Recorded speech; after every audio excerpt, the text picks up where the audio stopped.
Developing your internal pipeline is going to be huge in the way that our organizations are going to be able to continue to retain and develop their employees.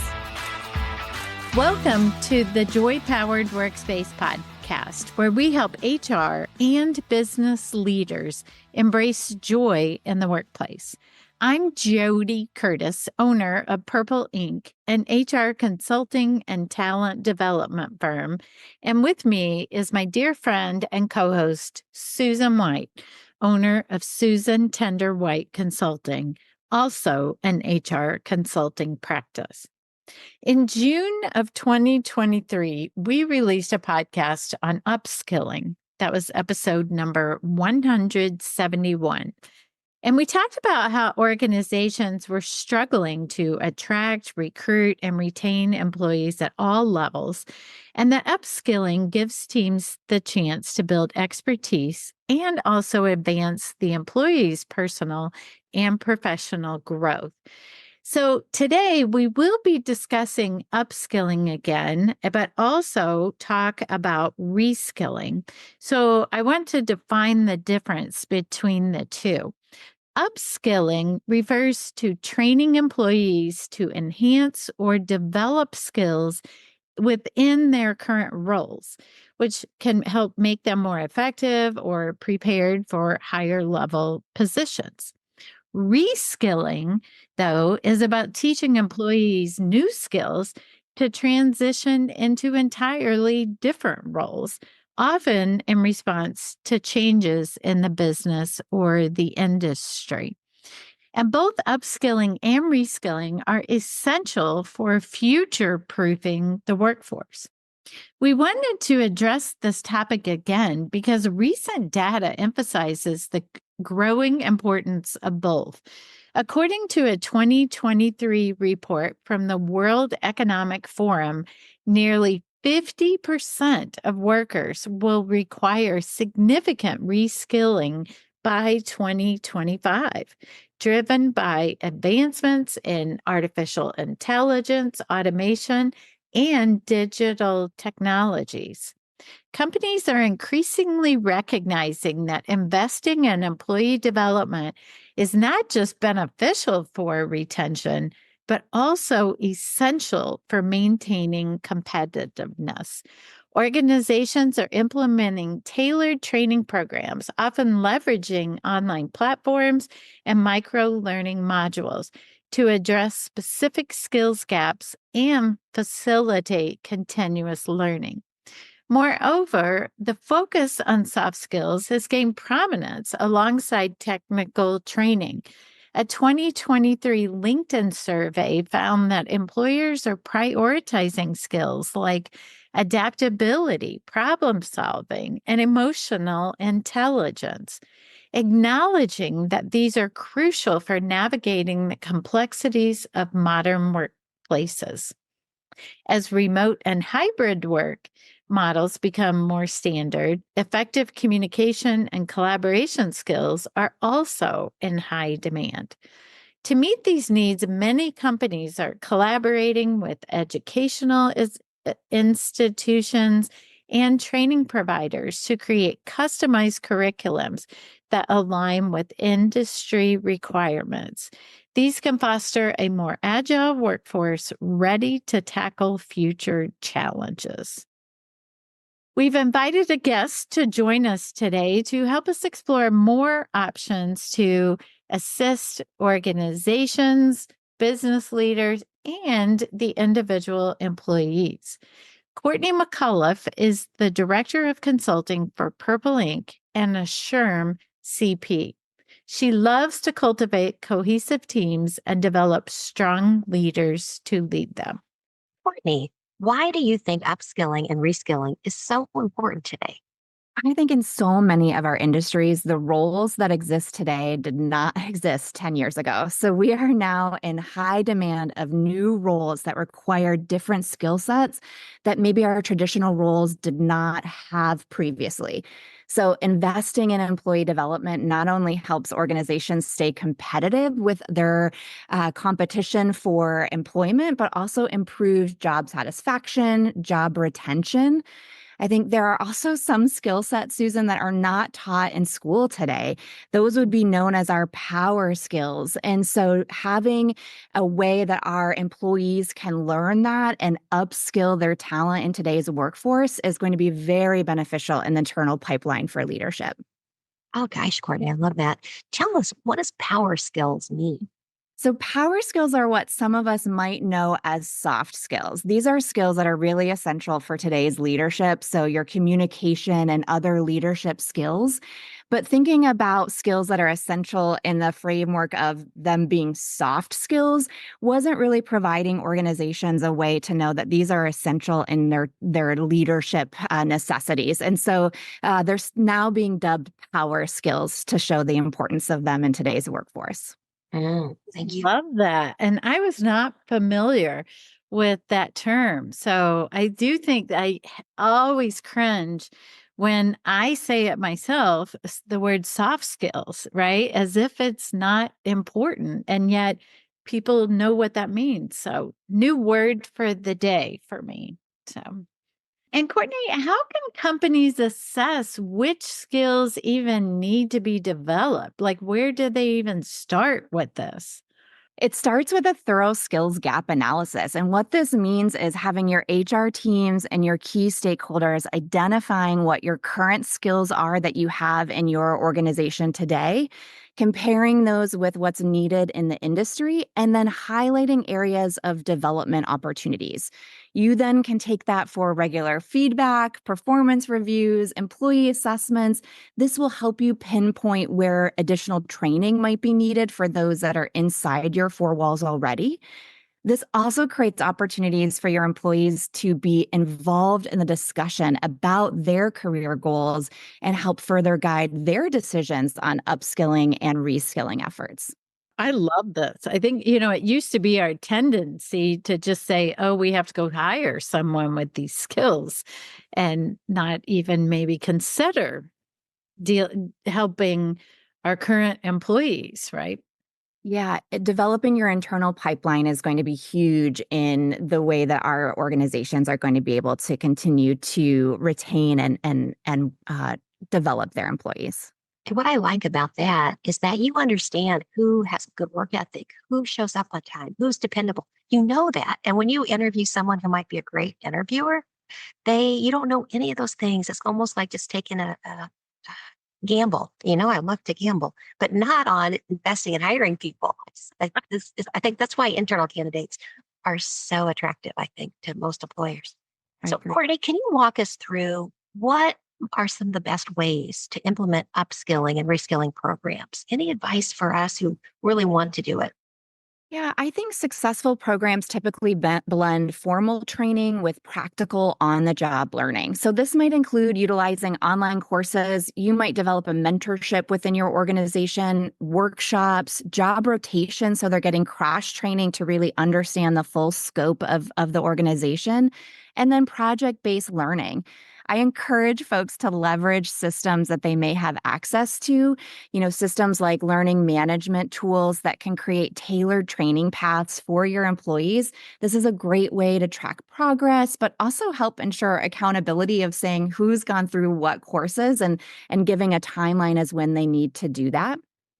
You also could partner with educational institutions that might have programs your team members could attend, or utilizing third-party training providers, folks like Purple Ink, so we can enhance program offerings and bring that training to your organization. I would encourage folks to also look at their state. There may be funding available. I know budget is a top priority and concern for a lot of our organizations. And when you hear training, you think dollars. And there are some times that you have funding available for this. Indiana, as an example, has Next Level and Workforce Ready grants that really can help organizations offset these costs and benefit employees and organizations as a whole. I love that. I'm really glad you brought that up about the funding grants because I know for years, I mean, I had read in the paper or seen on the news that some big manufacturing companies had gotten these grants to reskill employees or upskill employees, but they're for everyone. Like little old Purple Ink has gotten training right? To help our people go learn new topics and new trainings to then share with some of the organizations. And then they have used grants to pay for us to come as well. So it's really if you think you don't apply or those aren't geared to you, think about seeking those out and applying. How can companies create a culture that embraces this continuous learning? This culture really starts with leadership. Leaders and organizations need to embrace a growth mindset, a mindset really where learning is seen as a core value of the company. So, this could be done by celebrating learning achievements or offering career development opportunities, ensuring that employees have dedicated time for skill development. It's part of their daily job requirements, not just something they need to do in their own time or when you have downtime. We know downtime doesn't exist regularly. And really being transparent about the skills needed for future roles, regular communication around learning opportunities, all of these things help foster an environment where people feel supported in their growth and that their growth is an important element to their success in the organization. Courtney, I think it's really clear that upskilling and reskilling can benefit not only the employee, but certainly the organization. Can you talk a little bit about maybe what's the business case? What kind of metrics can we see actually impacted by upskilling and reskilling? Yeah, when we are upskilling and reskilling our teams, organizations then develop a more agile workforce. This lowers your turnover rates and this helps reduce recruitment costs as a whole. Employees are ready to then transition to their new roles when necessary, which helps them become more productive a little bit faster in those new roles rather than waiting for a longer lead time for them to be ready for the position. I think employee satisfaction also tends to go up, and companies are able to see that if they're doing regular satisfaction surveys. This will show how development opportunities really impact the overall morale of an organization. And Kourtney, of course, technology is so important in our daily lives anymore. What role does technology play in facilitating upskilling and reskilling? JoDee, I think technology has made it easier and more easier than ever to really deliver training programs. It helps with the efficiency of these programs through online platforms. E-learning courses and mobile apps allow employees to learn really at their own pace or as they're available and as they have time in ways that fit into their specific schedule, not only depending upon we're having a lunch and learn, be available from 12 to 1. It's the only time this is going to be available for you. I also encourage organizations to look at artificial intelligence. AI is a tool that can help personalize learning pathways for employees. They might be able to help create recommendations around individual career goals or performance data for specific positions that they're wanting to create this upskilling or reskilling path for. What advice do you have for any employee that might be listening to us today about how to take ownership of themselves getting upskilled or reskilled? Yeah, so we talked a lot already today on how organizations can play a role in this, but employees are not off the hook. They definitely need to be proactive in identifying their skill gap, exploring resources that can help them grow, express an interest in that development or next step or path. They too can set personal development goals and discuss these goals and paths with their managers so that it's a two-way communication street. This helps them really allow them to take advantage of learning opportunities that is offered, whether that's through the formal training that we've talked about, maybe the mentorship program that they have. But it really ultimately empowers employees to stay competitive in today's job market, the more they can upskill and reskill themselves. And then how do upskilling and reskilling programs contribute to diversity and inclusion initiatives? I love this question. I think first and foremost, it creates a more equitable career development opportunity for all. So it really allows organizations to target training. And so companies can ensure that all employees, no matter their background, no matter their previous skills or education, are able to have opportunities to develop tools for their advancement. upskilling and reskilling programs help address systematic inequalities that allow that empowering of underrepresented groups to move into higher level or more technical roles that they may previously not thought that they had that opportunity. Right. Sure, that makes sense. So I know many of our listeners who maybe have not put a lot of emphasis on this up to now wants to for the future. They really want to explore it. What industries are leading the way, do you think, on upskilling and reskilling, and any particular companies that people want to go out and look at as a case study? Yeah. So when you think about roles that are here today that maybe weren't here 10 or 15 years ago, looking at our technology industries, our finance teams, our manufacturing, those are industries that have particularly needed to be proactive due to just fast pace and innovation and disruption in their fields of changes from a decade ago to today.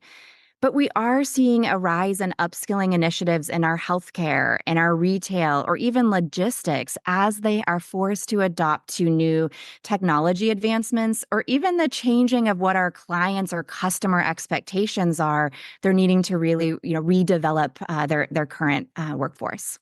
I think if we just take the topic of AI, right, I would say most people globally right now could use upskilling or even reskilling to learn more about AI. And yet you hear about so many people who are in fear that technology will take over their jobs, or there's a union out there as we record this conversation who has said, we don't want to allow technology to be involved in our jobs. Well, how about if the companies and or the employees take the initiative to think about how can I learn more about AI and or technology to help me in my role, not to replace me, right? Seems like a simple area that we might be able to do this in.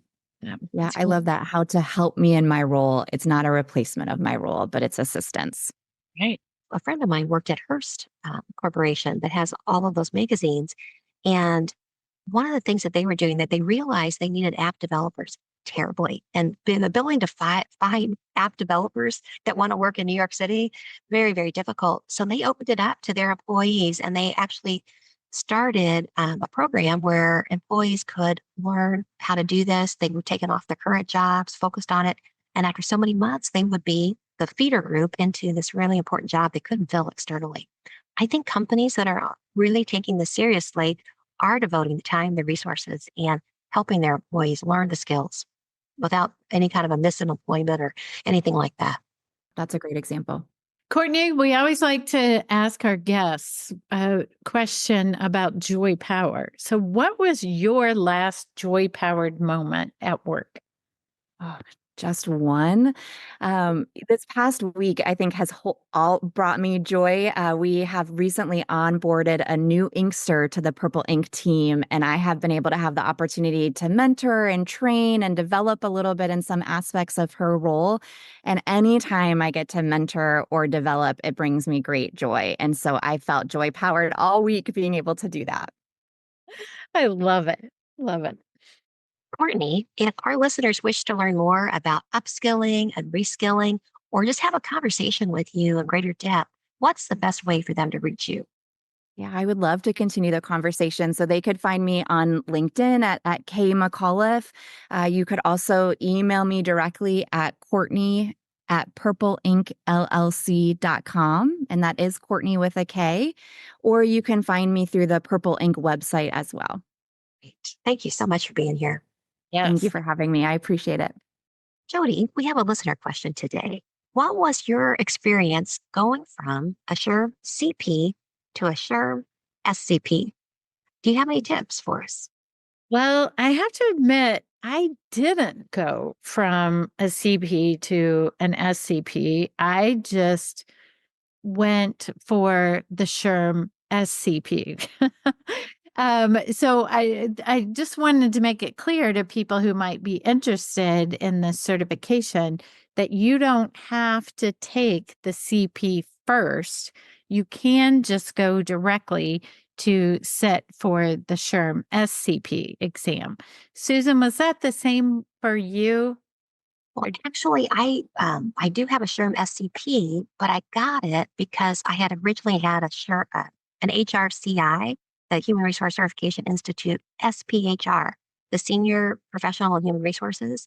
When HRCI and SHRM split a few years ago, they gave you an opportunity, a window to also get your SHRM-SCP without taking the exam. So I actually never was a SHRM-CP before I became a SHRM-SCP. But in reality, I didn't take the assessment. I had taken the assessment to become a HRCI SPHR. I never took the PHR. So long answer to No, the fact that's that okay. And actually, that's my story as well, too, that I was grandfathered in under that program.